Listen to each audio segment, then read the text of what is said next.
Hai guys, kembali lagi dengan Joseph dari Review Gadget Indonesia. Kali ini kita akan melakukan review sebuah smartphone dari Realme, yaitu adalah Realme C30. Jadi kita akan lakukan review untuk melihat bagaimana kelebihannya maupun kekurangannya setelah kita gunakan lebih dari 2 minggu pemakaian. Jadi kita sudah gunakan HP ini lebih dari 2 minggu pemakaian, dan pada kesempatan kali ini kita akan lakukan reviewnya. Dan sebelum kalian tonton sampai habis, jangan lupa klik tombol subscribe, aktifkan loncengnya, dan follow sosial media Review Gadget ya guys. Jadi mari kita lakukan review dari Realme C30 ini. Kelebihan dari HP ini yang pertama dari sisi performance dari HP ini, di mana HP ini tuh punya performance yang sangat-sangat bagus banget ya guys. Dimana kita awalnya tuh pesimis banget dengan performance yang ditawarkan oleh HP ini. Dimana HP ini tuh punya RAM 2GB di tahun 2022 dijual di harga 1,4 juta. Itu tanda tanya sebenarnya. Kenapa RAM 2GB itu dijual di harga 1,4 juta? Apakah memang HP ini bagus atau tidak secara performance? Awalnya tuh kita pesimis banget, kita benar-benar tidak expect ternyata HP ini tuh punya performance yang bagus. Kenapa bisa seperti itu? Karena yang pertama, HP ini itu pakai Android Go Edition, itu membuat ringan HP ini. Kemudian yang kedua, storage-nya menggunakan UFS, dan itu nice banget. Dan menurut saya sih, di harga 1 jutaan tuh jarang banget HP yang pakai storage UFS, dan itu bagus banget di Realme C30 ini sudah pakai UFS. Kemudian dia juga ternyata punya manajemen software yang bagus, sehingga ketika diajak bermain game seperti misalnya Mobile Legends, kemudian PUBG, kemudian COD Mobile, ternyata masih sangat mampu meskipun memang tidak bisa jalan semua. Itu berkat chipsetnya yang pakai Unisoc Tiger T612 yang memang punya performance yang bagus. Kemudian kita juga sudah benchmark menggunakan Geekbench, 3D Mark, PC Mark. Skornya kalian bisa lihat di bawah ini, nanti kita akan taruh skornya untuk melihatkan kepada kalian skor dari benchmark dari Realme C30. Bagaimana dari 3D Mark seperti apa, dari Geekbench terlebih dahulu, kemudian dari 3D Mark, kemudian dari PC Mark. Jadi kalau misalnya kalian mau lihat secara scoring, kalian bisa lihat di bawah ini, nanti kita akan taruh di bawah ini untuk skornya, supaya kalian mendapatkan gambaran sebagus apa secara benchmarknya. Kemudian selain itu kita juga ingin sampaikan kepada kalian dari sisi gaming, karena kita tidak melakukan tes gaming, jadi kita sampaikan saja. Kita coba 4 game. Di sini ada Mobile Legends, kita bisa mainkan dengan setting medium dan refresh rate high. Kemudian itu aman banget selama kita main selama 20 menit permainan, dan baterainya berkurang selama 6% ya guys. Jadi kalau misalnya kalian tanya settingnya, kita akan taruh di bawah ini. Untuk setting game Mobile Legends-nya, baterainya cuma berkurang 6% selama 20 menit permainan. Itu nice banget, good job banget buat Realme C30. Nice. Kemudian game PUBG, dia dengan setting balance, dengan frame rate high. Selama 15 menit permainan, kita baterainya berkurang 4% ya guys. Jadi cukup bagus untuk game PUBG. Ini memang tidak bisa PUBG New Set karena keterbatasan RAM ya guys. Tapi kita coba mainkan game PUBG biasa. Kalau gyro-nya gimana? Gyro-nya HP ini tidak punya gyro, jadi ya mohon maaf ya, untuk gyro tidak ada. Game Apex Legends ternyata bisa banget dimainkan di HP ini juga. HP ini game Apex Legends dengan setting grafis smooth, kemudian dengan frame rate high, dimainkan selama 18 menit permainan, itu baterainya berkurang 4%. Kemudian game terakhir yang kita mainkan adalah game COD Mobile. Game COD Mobile itu bisa dengan setting low, dengan frame rate medium. Selama 5 menit permainan, baterai berkurang cuma 1%. Kalau kalian tanya apakah Genshin Impact bisa, jawabannya tidak bisa ya guys. Karena HP ini RAM-nya tidak mencukupi untuk kebutuhan game Genshin Impact untuk yang varian RAM 2GB. Karena setahu saya Realme C30 ini sudah keluar varian yang 464GB-nya, jadi mungkin kalau dengan 464 itu akan bisa, tapi kalau untuk varian RAM 2GB itu tidak bisa main game Genshin Impact karena tidak tersedia di Play Store juga ya guys. Jadi ya kita kenapa tidak cobakan seperti itu. Jadi terbukti ya, secara performance memang HP ini punya performance yang bagus, buat sehari-hari juga oke, buat gaming juga ternyata oke ya guys. Kemudian ternyata untuk kualitas kamera dari Realme C30 ini di bawah harga 1,5 juta, termasuk salah satu yang hasilnya cukup bagus ya guys. Meskipun memang bukan yang terbaik, tapi menurut kita ini termasuk salah satu yang bagus kualitas kameranya di bawah harga 1,5 juta rupiah. Jadi apalagi sekarang harganya di 1,2 jutaan, ini menurut kita juga termasuk salah satu yang bagus lah guys untuk di kelas harga 1,2 jutaan. Kalian bisa lihat untuk sampel foto maupun videonya setelah ini ya guys.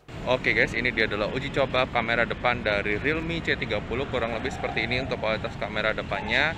kalau kita gunakan vlogging, sebenarnya secara dynamic range kalau dalam cahaya yang cukup tuh sangat-sangat bagus banget ya guys. Silakan terus buatkan komentar mengenai kualitas kamera depan dari Realme C30, tapi kadang-kadang ya masih belum stabil. Ya wajar ya guys, untuk harga HP 1 jutaan kalau kita lihat barusan tadi tiba-tiba was out, padahal awalnya bagus ya, bisa memisahkan langit. Tapi ya silakan terus buatkan komentar mengenai kualitas kamera depan dari Realme C30 ini. Oke guys, ini dia adalah uji coba kamera belakang dari Realme C30. Kalau kalian pakai buat vlogging, untuk ini kita uji coba. Gimana menurut kalian? Ini kita pegang pakai tangan tanpa bantuan tripod, mini tripod. Dan silahkan terus berikan komentar mengenai kualitas kamera belakang dari Realme C30 ini ya guys. Ya, menurut kalian oke nggak? Secara dynamic range ternyata lumayan juga ya guys. Untuk harga 1 jutaan selama cahayanya cukup guys.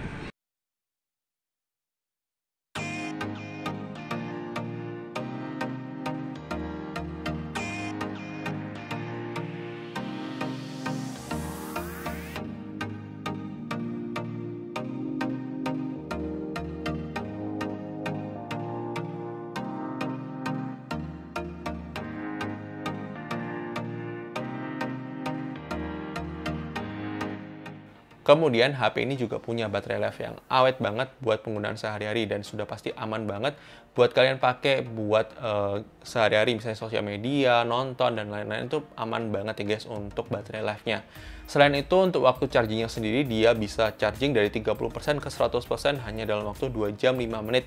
Ya memang bukan yang tercepat, tapi termasuk salah satu yang cukup baik di kelas harganya ya guys. Jadi memang kalian tidak bisa terlalu banyak berharap di harga 1,2 sampai 1,4 juta untuk charging cepat. Jadi tapi itu sudah oke ya guys, 30% ke 100% dalam waktu 2 jam 5 menit ya guys.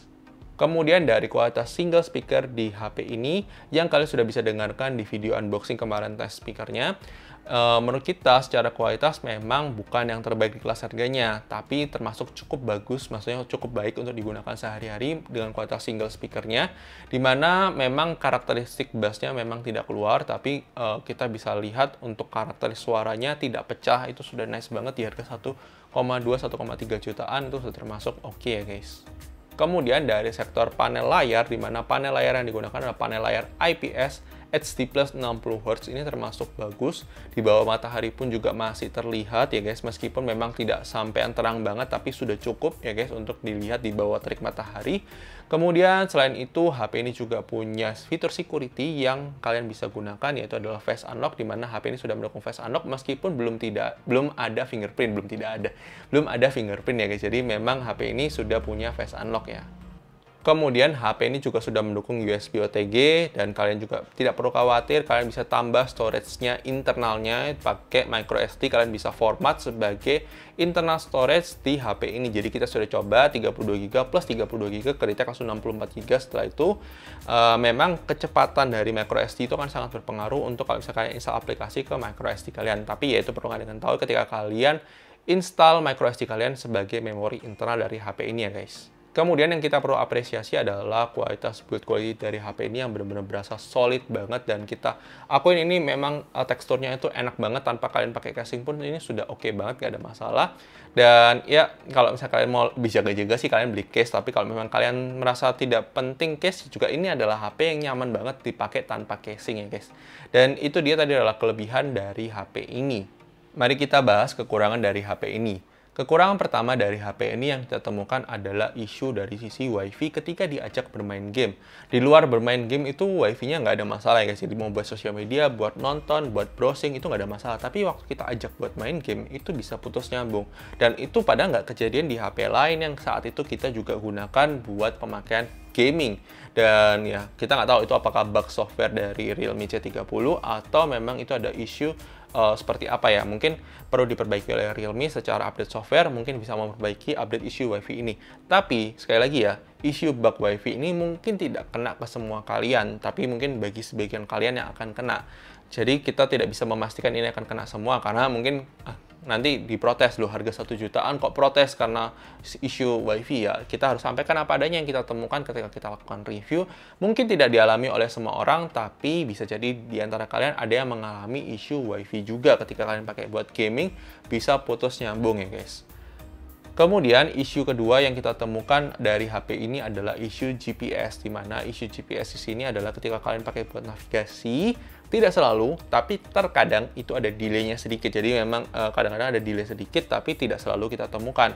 Jadi sebenarnya kalau buat penggunaan sehari-hari, penggunaan bukan ojol, bukan buat buat yang butuh presisi maps yang cepat, navigasinya presisi, sebenarnya masih oke-oke aja kok guys. Navigasi pakai maps di sini kita sudah coba beberapa kali dan beberapa skenario memang kejadian delay itu hanya satu dari beberapa navigasi yang kita lakukan. Jadi itu pun cuma sebentar, habis itu dia sudah catch up lagi, bisa jadi kemungkinan karena mobile datanya yang membantu dan lain sebagainya. Itu juga kita tidak tahu, tapi itu yang perlu kita sampaikan, ada isu GPS yang memang itu perlu kalian ketahui ketika kalian beli HP Realme C30 ini ya guys.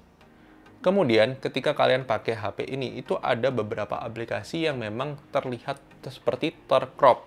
Jadi saya nggak tahu itu kenapa. Jadi kalau misalnya kalian buka, misalnya ini, contoh Instagram ya guys. Jadi kalau misalnya kalian buka Instagram, di bagian bawahnya itu kayak seperti terpotong.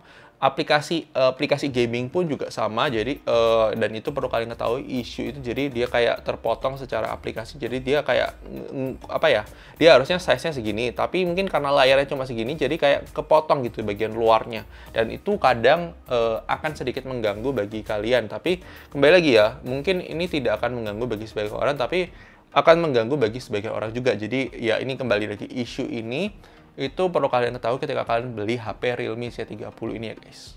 Itu dia tadi adalah kelebihan maupun kekurangan dari HP Realme C30 ini. Apakah sudah sesuai ekspektasi kalian atau tidak? Silahkan tulis di komentar. Kalau menurut Vicky sendiri, untuk HP Realme C30 ini adalah HP yang worth it untuk dibeli di rentang harganya ya guys. Memang bukan yang terbaik, tapi juga ini adalah HP yang memang tetap layak untuk kalian beli guys. Jadi kalau kita bisa simpulkan, ini adalah HP yang melebihi ekspektasi kita, bahkan cenderung underrated. Karena kita ekspektasi dengan RAM 2GB dan storage 32GB di tahun 2022 itu sangat-sangat tidak menyenangkan dengan komposisi seperti itu. Tapi ternyata dengan RAM 2GB dan storage 32GB-nya ini, ternyata tuh bahkan ada ya guys. Jadi ini kita lagi lakukan review HP lain, ada yang punya RAM 4GB, storage 64GB, dan harganya lebih mahal dari ini. Itu nge-lag guys buat sehari-hari, dan itu sangat disayangkan banget. Padahal ini memang adalah HP yang sebenarnya kita pesimis, kita takutnya malah overrated, tapi ternyata salah. Kita malah menyimpulkan ini adalah HP yang underrated untuk kalian beli. Tapi sekali lagi, ini adalah kesimpulan dari review gadget. Mungkin bisa berbeda dengan pendapat kalian, tidak masalah. Silahkan tulis di komentar. Dan jangan lupa like video ini kalau kalian suka, dislike aja kalau nggak suka. Dan sampai ketemu di video selanjutnya guys. Oke guys, bye-bye.